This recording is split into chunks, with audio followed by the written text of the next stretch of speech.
রহমান বলেছেন, দেশের 50% নারী তাদের বাদ দিয়ে দেশের উন্নয়নের চিন্তা করলে তা ভুল হবে। শুক্রবার বেলা 11টায় জয়পুরহাট গার্লস ক্যাডেট কলেজের প্রাক্তন ক্যাডেটদের 3 দিন ব্যাপী প্রথম পুনর্মিলনী অনুষ্ঠানে প্রধান অতিথি হিসেবে তিনি কথা বলেন।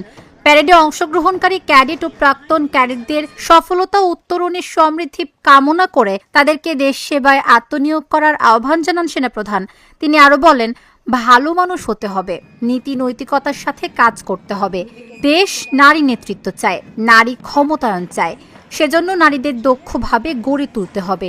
এজিসি পুনর্মিলনী অনুষ্ঠানের উদ্বোধন ও পুনর্মিলনী প্যারেডের সালাম গ্রহণ করেন সেনাপ্রধান। অনুষ্ঠানে আরও বক্তব্য দেন জয়পুরহাট গার্লস ক্যাডেট কলেজের অধ্যক্ষ আরিফুল হক, জয়পুরহাট এক্স ক্যাডেট অ্যাসোসিয়েশনের সভাপতি মৌসুমী শিখা সহ অনেকে। এ সময় জয়পুরহাটের জেলা প্রশাসক আফরোজা আক্তার চৌধুরী, পুলিশ সুপার মোহাম্মদ আব্দুল ওয়াহাব সহ কলেজের শিক্ষক শিক্ষিকারা উপস্থিত ছিলেন।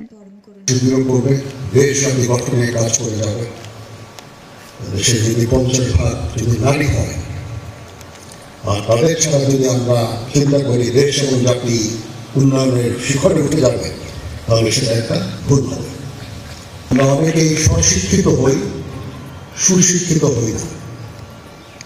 ভালো ভালো রেজাল্ট করি, ভালো জিপিএ নাম্বার পেয়ে উত্তীর্ণ হই, ইউনিভার্সিটিতে ভালো করি, পিএইচডি করি, বড় বড় জেনারেল হয়ে যাই, সেক্রেটারি হই, রাষ্ট্রের বিভিন্ন গুরুত্বপূর্ণ দায়িত্বে আমরা সরে যাই। কিন্তু যেহেতু নৈতিকতা কারো কারো মাঝে নৈতিকতার অভাবের কারণে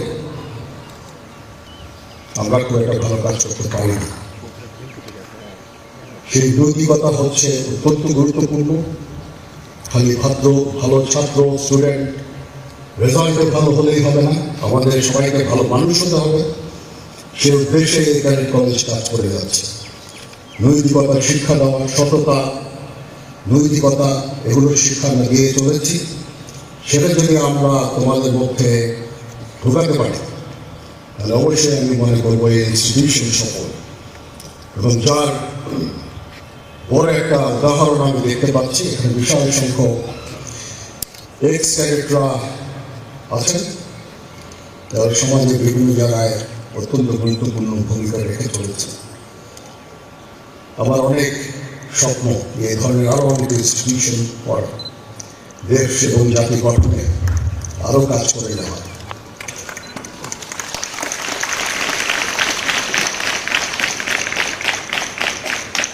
আমরা ফরিদপুরে এরকম একটা ক্যাডেট কলেজ না হলেও আমরা কলেজিয়েট স্কুল করছি, সেখানে ছেলে মেয়ে তারাও পড়াশোনা করবে।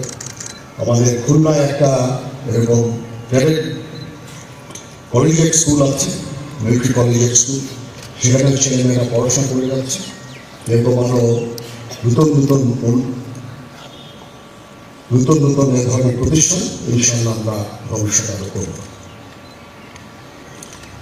আমরা অনেক মেডিকেল কলেজ চালাচ্ছি, অনেক ইউনিভার্সিটি চালাচ্ছি। সেখানে জেনারেল ইউনিভার্সিটি থেকে শুরু করে সায়েন্স রিলেটেড ইউনিভার্সিটি আমরা চালাচ্ছি এবং দেশ এবং জাতি গঠনে, সমাজ গঠনে ভূমিকা রেখে চলেছি। এটা উত্তরোত্তর আরো বৃদ্ধি পাবে এবং আমরা ইনশাআল্লাহ দেখতে পাবো উত্তর ভবিষ্যতে এই ধরনের সমাজ গঠনে আমরা কাজ করে যাব। আজকে আমার অত্যন্ত ভালো লাগলো, সুন্দর একটা প্যারেড আমি দেখলাম, সুন্দর একটা আয়োজন হয়েছে। এই জন্য আমি জিওসি 11 পদাতিক ডিভিশনকে ধন্যবাদ জানাচ্ছি, এক্স ক্যাডেট অ্যাসোসিয়েশনকে আমি ধন্যবাদ জানাচ্ছি। সুন্দর একটা অনুষ্ঠান করা হয়েছে এখানে।